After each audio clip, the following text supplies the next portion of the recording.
संतोष जी जब किचन में रोटी बना रही थी कि तभी किसी ने दरवाजे की बेल बजाई। बेचारी संतोष जी रसोई घर में अपने हाथों में लगे आटे से भरे हाथों को धोने तक लगातार दरवाजे की कुंडी बज रही थी। वह लगातार बोल रही थी, थोड़ा रुको, मैं अभी आ रही हूँ। अब इस उम्र में वह भाग कर जा भी नहीं सकती दरवाज़ा खोलने के लिए। जैसे उसने दरवाज़ा खोला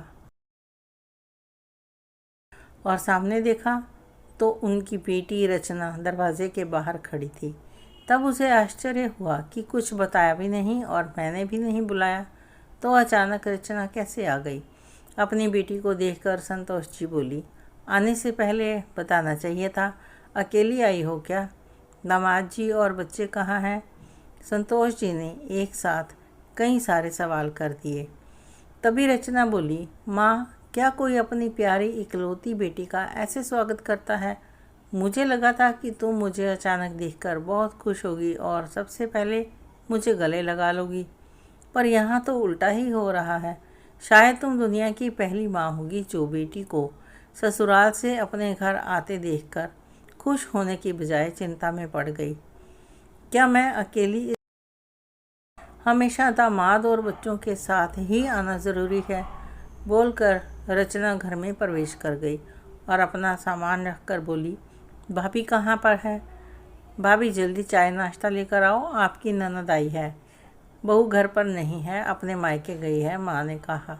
अच्छा, इसलिए तुम घर संभाल रही हो, खाना बना रही हो? माँ, तुम्हारी बहू के तो बड़े ठाठ हैं। बहू मज़े से घूम रही है और सास घर संभाल रही है। देखो ना माँ, आपने बहू के आने से पहले ही खाना बना कर रखा है। उसे घर आकर कुछ भी काम करने की ज़रूरत ही नहीं पड़ेगी। बड़े नसीब लेकर आई है आपकी बहू। और एक मैं हूँ जिसे उसकी सास कभी एक गिलास पानी को भी नहीं पूछती।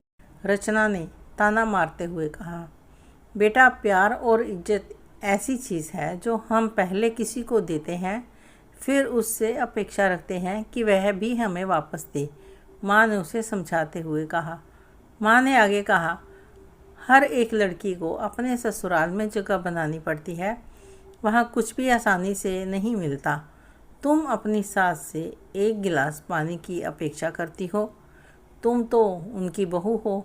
तुम बहू हो, फिर भी तुमने उन्हें कभी एक गिलास पानी दिया है क्या? शादी के बाद ससुराल में रही ही कितने दिन?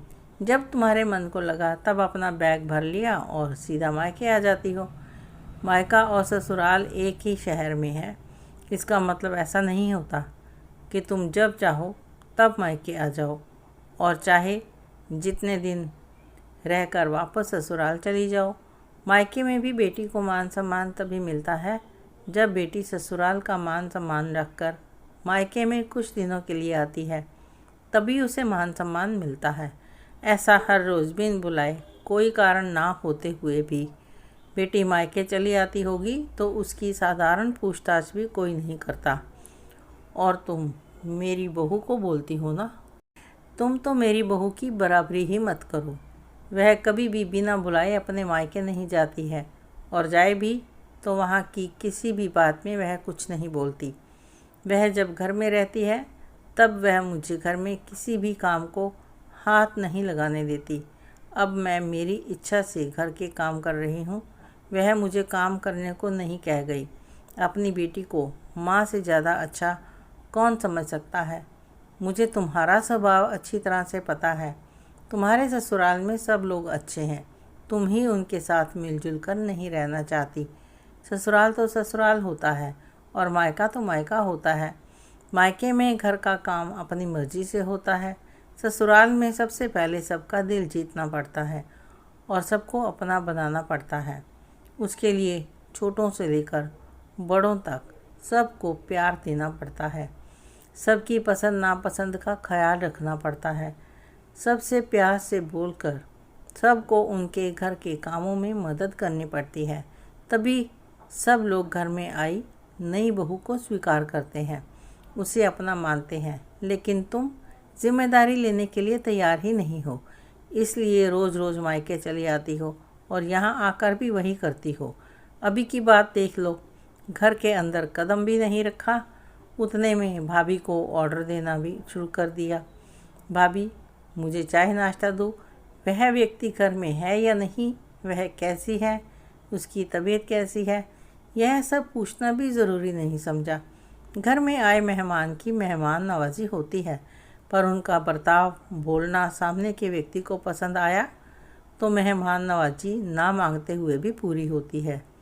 पर तुम्हारा ऐसा बर्ताव मुझे ही पसंद नहीं आता तो तुम्हारे ससुराल के लोगों को कैसे पसंद आएगा?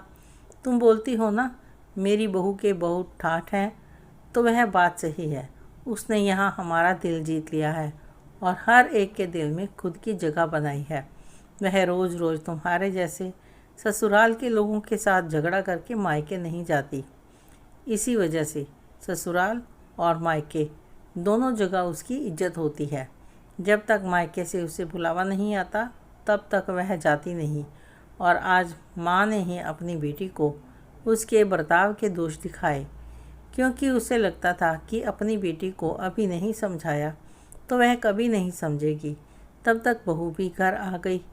उसने रचना को देखते ही बोला, अरे दीदी, आप कब आई? मुझे फ़ोन किया होता तो मैं जल्दी घर आ गई होती। इस पर रचना बोली, नहीं भाभी, मैं वापस जा रही हूँ। अभी मेरी सास का फ़ोन आया था, उनके सीने में दर्द हो रहा है, मुझे वापस जाना है। यह बोलकर रचना अपना सामान लेकर चली गई।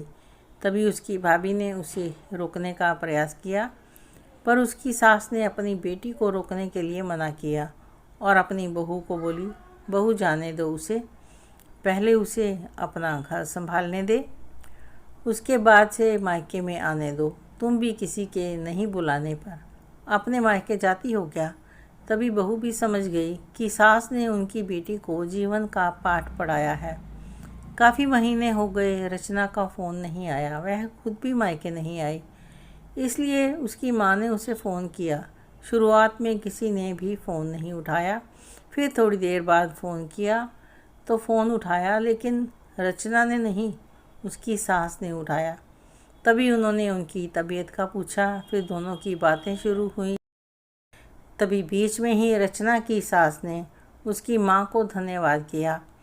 तब अचानक उनके ऐसे बोलने पर उनको कुछ समझ नहीं आया, इसलिए संतोष जी ने वापस पूछा, आप किसी और से बात कर रहे हो क्या? रचना की सास बोली, नहीं, तो फिर आप धन्यवाद कैसे बोल रही थी? संतोष जी ने पूछा। आपकी बेटी रचना बहुत ही समझदारी से बर्ताव कर रही है, सभी को अपना बनाने की कोशिश कर रही है, सभी की मनपसंद का खाना बनाकर खिलाती है, कोई भी झगड़ा नहीं, जैसे स्वर्ग ही बन गया हो मेरा घर।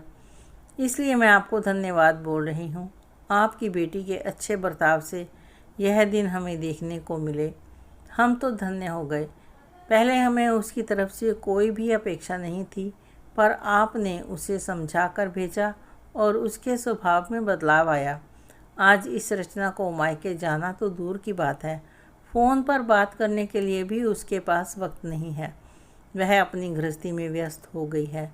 अगर सभी माँओं ने अपनी बेटियों को ऐसा समझाया और उनको समझ आ गया तो ना तो किसी भी घर में झगड़ा होगा, ना ही कोई घर टूटेगा, क्योंकि एक माँ से अच्छा अपनी बेटी को कोई भी सही रास्ता नहीं दिखा सकता, जैसे कि आपने दिखाया है। इतनी तो मेरी भी समझ में आ गया है।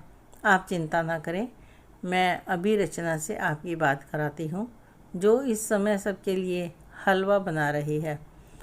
आपको यह कहानी कैसी लगी कमेंट करके ज़रूर बताएं। अच्छी लगी हो तो लाइक करें, शेयर करें, सब्सक्राइब अवश्य करें। धन्यवाद।